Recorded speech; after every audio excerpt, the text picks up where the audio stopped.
Welcome to the Rig and Farm YouTube channel. In this video, we'll show you our new baby chicks, new farm kittens, the finished pig fence, and an update on the grass seed that we planted. Meet Vin and Elend. Vin is the light gray female and Elend is the white male.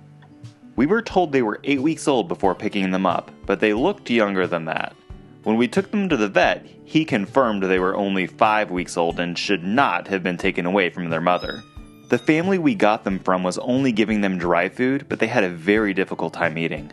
As soon as we got them home, we gave them canned food, which they immediately began devouring. They also needed to stay warm, so as you can see, we used a heat lamp to keep them toasty. These are some comfy kitties. They are also very playful. We're keeping them in one of the dog crates we got a few months ago from the Greyhound Rescue Group in Atlanta. It's got plenty of room for them to do all the things kittens do. We have it on our back deck, and they're allowed to run around and play during days with nice weather.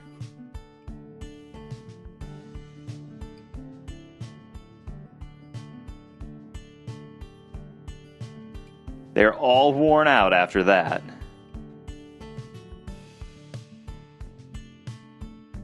In our last vlog, we showed that we moved our 275-gallon IBC tote into the pig area. Since then, we used a jack to lift it in order to put cinder blocks under. That raises the water nipples up enough for the pigs to comfortably drink and is secure enough to not tip over when they're being wild. The last few strands of poly wire were run to create the final paddock for the pigs, but our wooded area is extremely uneven and left huge gaps under the fence that would allow the pigs to escape. Rather than using multiple $5 T-posts, we used scrap pickets as posts that would allow us to either raise or lower the poly wire where needed. Nail-on insulators were used to hold the wire. This area was particularly problematic. As a visual reference, this post is 5 feet tall. The pigs could certainly get under this wire. Installing the post with insulators helped bring the wire to an appropriate distance from the ground. We used a wooden picket to help even more. 3 insulators were installed to compensate for the drastic change in elevation right here. The pigs really enjoy watching.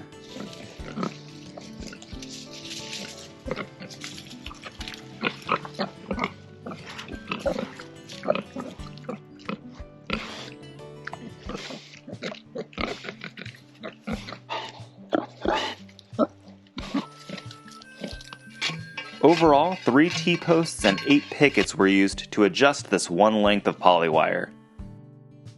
This gate was opened by removing the pallet, and the other one on the right that touches the pig shelter was closed. Now they have a new half-acre paddock to explore. The frogs have been especially loud recently.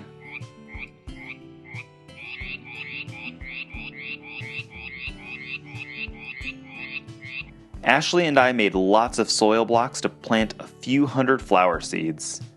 Some of them can only germinate when covered, so Ashley sprinkled soil over the holes. These seeds were planted on February 25th, and you can see we labeled these hibiscus seeds to track their growth.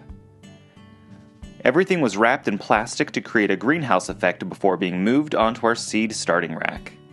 On March 2nd, those hibiscus seedlings had already grown so much. Poe's babies look just like her.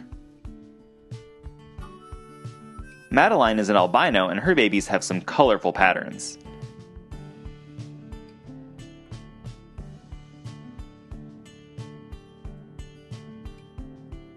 Mary is also an albino and her babies look nothing like her.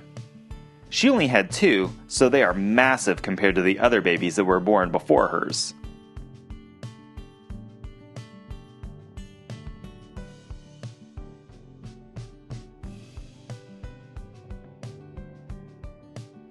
A few days later, Poe's babies opened their eyes and started eating hay. Madeline's babies have not. We only had 2 of Zelda's babies left. Someone came to the farm to look at them and fell in love with a little brown boy who was missing part of his ear. This little gray girl is the only one left. Mary's babies will join her in just a few weeks. If you follow us on Instagram or Facebook, you'll know that we will be selling handmade soap soon. We made a Costco run for these oils because they are so much cheaper than the place we ordered everything else. Last week we showed how we planted grass seed on our property. Well, we have some grass.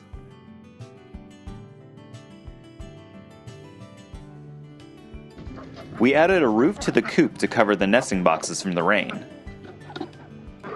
Our girls have been hard at work laying for us. We've sold several dozen this week.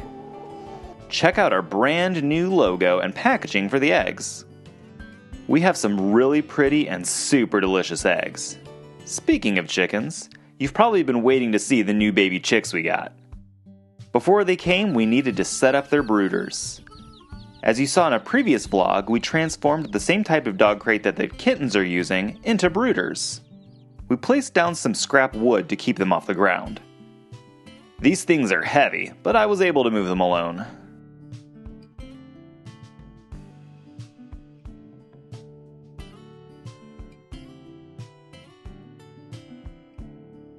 The floors have holes in them, so we decided to use weed fabric to line them. The best way to cut it is to use a small torch and burn it. This also prevents it from fraying and getting destroyed easily. We measured where we wanted to start and finish the cut before going all the way across.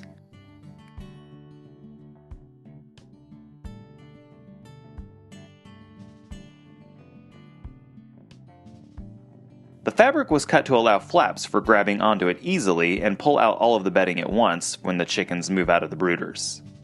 Pine shavings were added next.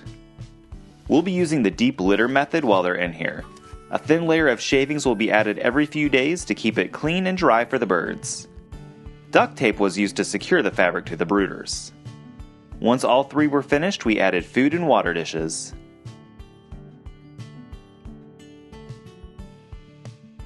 Then the heat lamps were positioned. We ran an extension cord and a 3-way adapter to plug them in.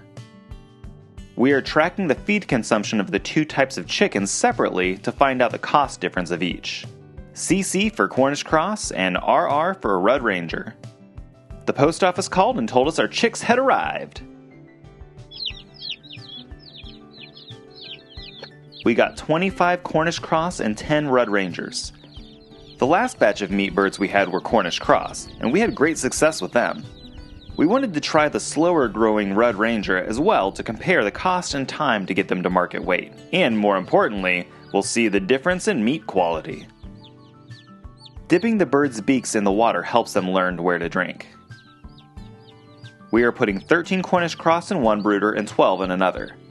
The 10 Rangers will be in the third. This will help us track their feed much more easily.